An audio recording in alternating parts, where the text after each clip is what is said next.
¿Sabes quién maneja la bolsa y la economía de los países?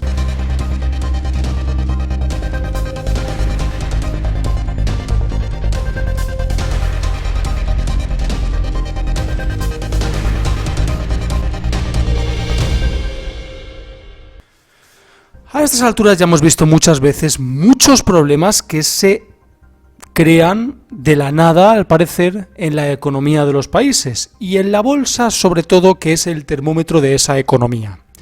Esas bolsas que a veces fluctúan de una manera muy importante y que alarman a ese conocido como mercado, que hace que las inversiones en los países suban o bajan según el tipo de circunstancia que estemos viviendo.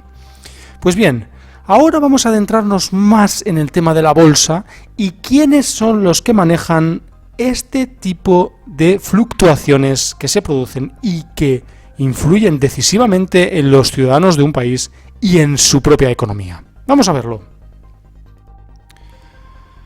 Algunas semanas los nervios vuelven a las bolsas y muchas de ellas entran en pérdidas anuales. El término los mercados se usa para describir de forma genérica y un tanto difusa a aquellos inversores que tienen la capacidad de condicionar el precio de los activos financieros.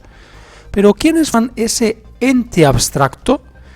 En lo que va de siglo XXI, el gran ágora del dinero ha cambiado de forma notable. Los inversores autómatas tienen cada vez más peso. Grandes gestoras de fondos de inversión han emergido y manejan patrimonios de millones de pequeños ahorradores. Los vehículos de inversión de los países que nadan en petrodólares compran grandes participaciones en empresas occidentales. Ahora veremos quiénes son los que manejan la economía de los países y la bolsa, los famosos especuladores. Los robots. ¿Cuántas cosas puede hacer durante un parpadeo? Muy pocas. Pues bien, en el mercado hay margen para hacer casi 50.000 operaciones en el lapso de tiempo que se tarda en abrir y cerrar los ojos. El uso de potentes ordenadores basados en programas algorítmicos permiten escupir miles de órdenes de compra y venta en microsegundos. Este tipo de estrategia se conoce como High Frequency Trading o HFT, o en español, negociación de alta frecuencia, y supone ya más del 50% del volumen de la negociación diaria en Wall Street, por ejemplo, según la consultora TAP Group, y el 30% en España, de acuerdo con los datos de BME. Los detractores de estos robots argumentan que contribuye a elevar la volatilidad del precio de los activos, sitúan una situación de inferioridad a los inversores tradicionales e introduce mayor riesgo sistémico en el mundo financiero, como se pudo ver en el denominado Flash Crash de Wall Street en mayo de 2010, cuando el Dow Jones perdió cerca de 800.000 millones de dólares de capitalización bursátil en minutos. Los defensores, sin embargo, destacan que la aplicación de la tecnología da liquidez al mercado, abarata los costes y contribuye a eliminar posibles ineficiencias en la formación de precios. Los fondos de inversión. Las gestoras de inversión colectiva han vivido un frenético proceso de concentración en la última década. Este es un negocio de escala en el que el tamaño es muy importante, máxime en un contexto de caída de comisiones y fuertes inversiones en tecnología. Las fusiones han transformado por completo el sector y algunos supervisores han lanzado la voz alertando de posibles riesgos sistémicos. Los últimos datos de la consultora Willis Towers Watson ponen cifras a este proceso vigoréxico. Las 500 mayores gestoras de fondos de inversión manejan activos por valor de 93,8 billones de dólares. Pero es que dentro de este selecto grupo, las 20 mayores firmas acaparan el 43% total del dinero, el nivel más alto desde que en el año 2000 se empezaron a recopilar estos datos. Otro rasgo de la industria es el apabullante dominio estadounidense. Entre las 20 mayores gestoras del mundo, 12 tienen sede en Estados Unidos, Francia con 4 firmas, Alemania con 2 y el Reino Unido y Suiza con 1 cada uno. Completan la aristocracia de la inversión colectiva mundial. El inversor más potente del mundo, por si os lo estáis preguntando, administra activos por valor de 6,84 billones de dólares por sí mismo, unas 6 veces el tamaño del PIB español, y es BlackRock. El peso de esta firma es tal que su fundador, Larry Fink, se permite todos los años enviar una carta a los presidentes de las principales empresas cotizadas del mundo para darles consejos. En su última misiva recordaba a los directivos que las compañías no solo están para ganar dinero, deben también tener un fin social. BlackRock es el mayor o uno de los principales accionistas de los pesos pesados del IBEX 35, por ejemplo, español. tiene capital del Banco Santander, del BBVA, de Iberdrola, de Repsol, de Telefónica, entre otras muchas participaciones. Es decir, ¿quién maneja el mundo? Los dueños de las grandes multinacionales, y entre ellas está Larry Fink de BlackRock, una persona que no sale mucho a la palestra, pero que realmente también tiene mucho que decir cuando se producen crisis económicas o bonanzas económicas. Fondos soberanos. Seguramente muchas personas que estéis viendo el vídeo habéis oído hablar de ellos, pero vamos a profundizar más en los fondos soberanos. Los vehículos de inversión creados por países ricos en materias primas o con superávit fiscal, bautizados en la jerga bursátil como fondos soberanos, han ganado gran peso en el mercado durante los últimos años. Estos fondos tienen una política de inversión a largo plazo y destinan su dinero tanto a deuda, pública y privada, como a renta variable o activos inmobiliarios. Mirados con recelo hace unos años en Occidente por su opacidad y su carácter estatal, los Sovereign Wealth Funds, el SWV, son ahora cortejados por empresarios y gobernantes por su abundante liquidez, por la estabilidad que proporciona al accionariado y por la virtual lealtad a los gestores empresariales. En la actualidad hay 91 fondos soberanos en el mundo pertenecientes a 61 países con activos valorados en 8,1 billones de dólares, según el último informe sobre el sector elaborado por IE Business School. La expansión de estos vehículos es considerable, ya que desde 2010 se han lanzado 31 fondos y 18 países están analizando la posibilidad de crear uno. En 2018, las operaciones realizadas por los SWF se concentraron sobre todo en Estados Unidos, China, Holanda, Australia y Francia. Y los sectores preferidos por estos inversores fueron tecnología, finanzas, inmobiliario, biotecnología y consumo. Los mayores SWF son el ya mencionado Norges, con un patrimonio valorado en más de $1 billón, China Investment Corporation, con 940.000 millones, y Abu Dhabi Investment Authority, con 828.000 millones.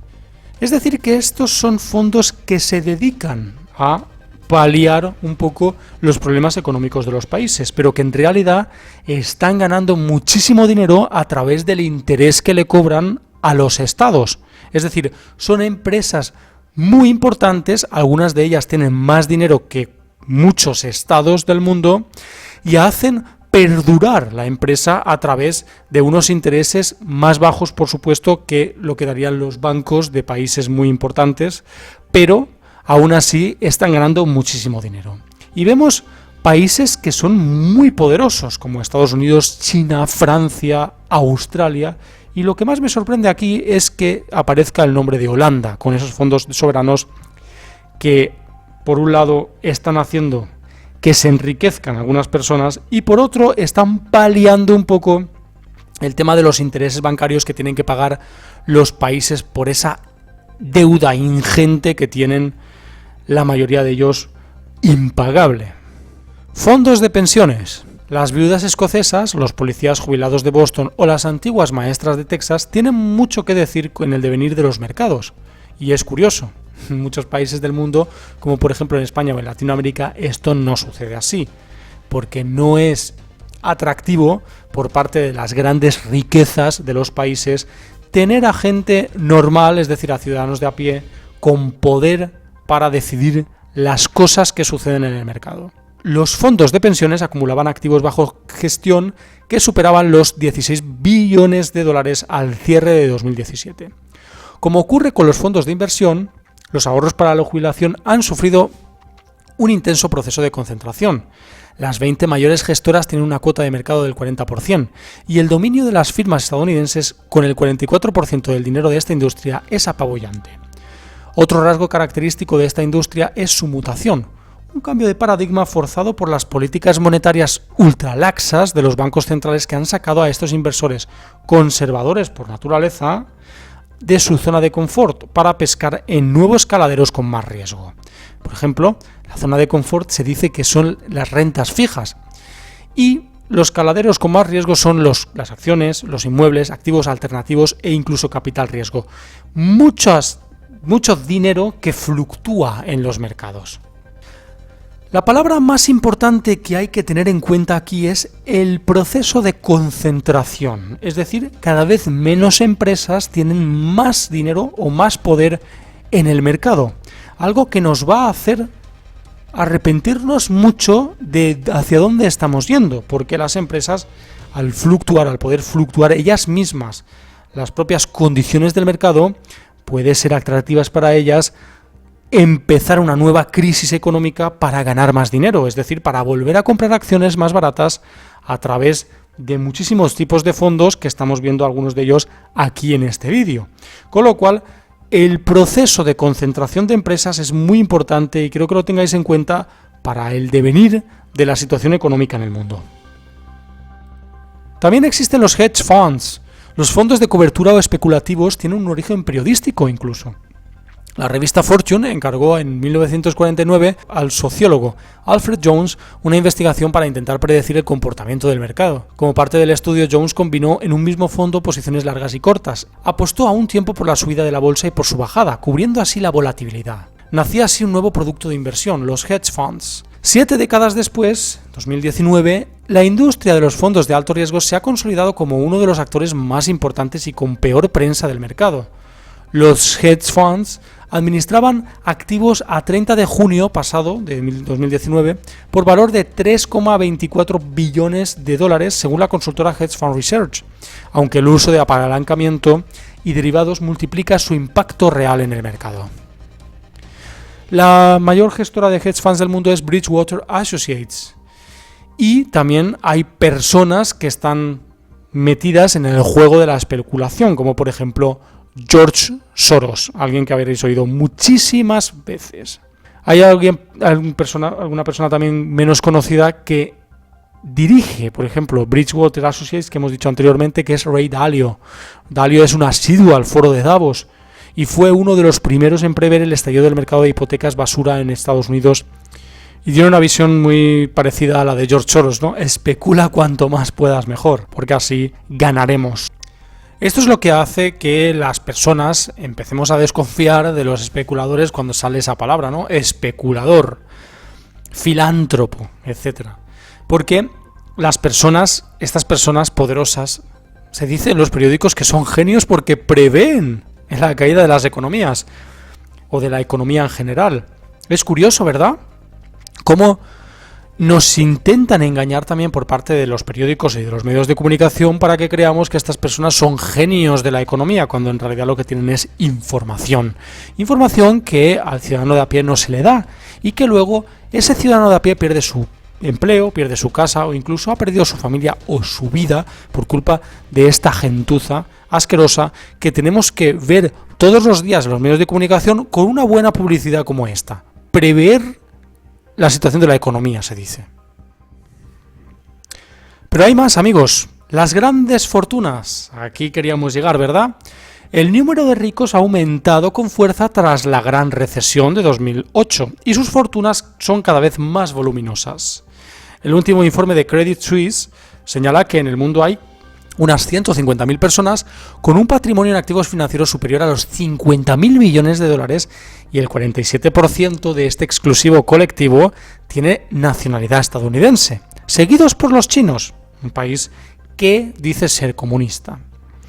Las grandes fortunas suelen tener sus propios banqueros privados u oficinas de inversión para sacarle partido a su patrimonio. Las 20 mayores family offices del mundo, según cifras recopiladas por Bloomberg, suman un capital bajo gestión de 807.000 millones de dólares. Toma ya. Mucho más que la mayoría de los países, que la riqueza de la mayoría de los países del mundo. Destacan las divisiones para altos patrimonios de HSBC, el banco suizo, Northern Trust y Bessemer Trust. Y estos son nombres que un poco intentan esconder la identidad real de las personas que están especulando con nosotros, con nuestras vidas y nuestro dinero durante todo el tiempo.